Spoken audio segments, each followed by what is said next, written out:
All right, so the last thing I want to talk about today is unrelated to bokeh and interactive visualization. Um, and by the way, keep in mind that there are other packages that we didn't talk about for interactive visualization. There's one called Plotly. There's a few others that have a look at those because there's more that you can do.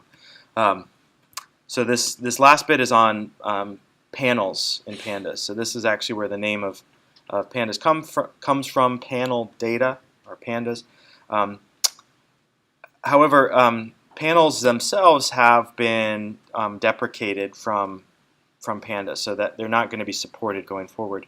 The reason being is that everything that you can do with Pandas, you can do with a data frame with a multi-level index. So a panel is, you can think of it as a data frame with an additional axis. So whereas a basic data frame has rows and columns, a panel would be data frame with multiple, with an additional dimension. So you could have a data frame that had a third axis, so you have the same data frames kind of stacked on top of each other for as many replicates as you want, or time points, or however you want to think of it. But you can do multi-dimensional data frames using hierarchical indexes already. So you can have columns that have multiple levels. You can also have rows or indexes that have multiple levels. So we're going to see how panels work, and they're still in the code, but eventually they, at some point in the future they'll be deprecated or they'll be removed. But I'll also show you the analogous way to do it with data frames. So we're gonna we already have imported these, but we'll just import them again. NumPy and Pandas. We're gonna create a multi-dimensional, or a three-dimensional random array that's 2 by 5 by 4. So it's 2 by 1, 2, 3, 4, 5 by 1, 2, 3, 4. So in the panel way of doing it, we use, just like we had pd.series and pd.dataframe to make a series or data frame, we have pd.panel. We pass the data.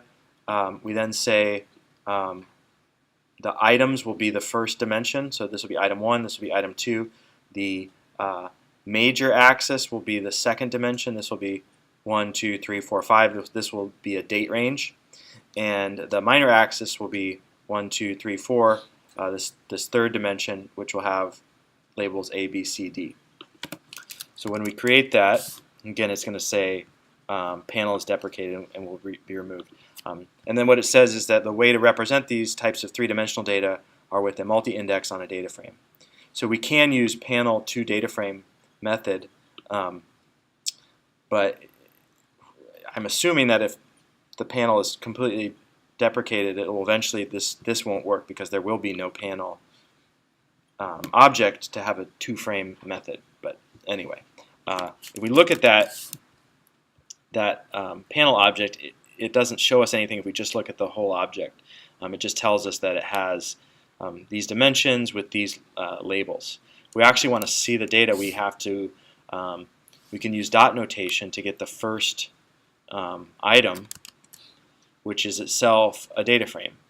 So this has the rows and the columns that we specified, and then that top index is the item. So we can get item 1 or item 2, which correspond to this data here and here. So if we follow the warning message, we can take panel 1 and convert that to a data frame. So this is what they're recommending that we do. We have the top level would be the column labels, and then we would have the major and minor categories. So the second and third dimension would be the top level index, and then the second level index. So there's another way we can make a panel. We can use a dictionary, and again, we can pull out that data using the item number or the item name, and we can also convert that to a data frame. Real quickly, the way that you do indexing and slicing and some operations, this will eventually be irrelevant, but it's very similar to what you've seen. So you can, instead of using dot notation, you can use the bracket notation, just like you would with a column. You can get the major access information, or this actually will slice the data frame using a label for the major axis.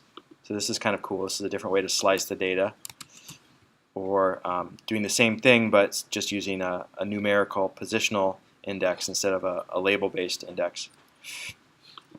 You can do the same thing with the minor axis. So this is pretty cool, but you can basically do all these things with the data frame. It's just by deprecating panel and moving that functionality into the data frame, it simplifies the code base because it's really a different way of doing the same thing. So one thing with the panel notation, you can take one data frame and divide it by the other one because they have the same dimensions. So you could do this where you divide item 1 by item 2 and you get item 3. Okay, so as I said, this has been deprecated, so they prefer us to use data frames. If you do want to use panels, you can go ahead and do that. You can always convert them to a data frame using the using this toFrame function. Another thing you can do is just use a data frame to start with. So in this case, we're using the data frame function. We're using the NumPy random generator. This is going to give us a 4x2 matrix, but then we're going to specify here the index and columns like we normally would, but we're going to specify a multi-level index. So this index is going to have it's going to be a list of lists, and so what that's going to do is give us a multi-level index. So we now have this would be our item. These are item numbers from before. This would be our. In fact, I could change these just so we're using the same nomenclature. And this would be our major major index and minor index. And so then, if we, depending on how we want to slice the data, let's say we want I'll change this to item. Just item 1, we now have this, and we can reshape this if we want to, or we can just get the data for A, and it will give us item 1, item 2, and then 1 and 2. So depending on how we want to set this up, it's very straightforward to get all the functionality that the panels had, but with the data frame. So yeah, so that's panels, and as far as I know, they're going to keep calling it pandas, even though it doesn't have panels in it anymore. Any questions on that? It might be useful for you if you're dealing with time series or some other kind of scenario where you have the same kind of set of observations and samples across multiple, say, time points. All right, so that's all for today's lesson.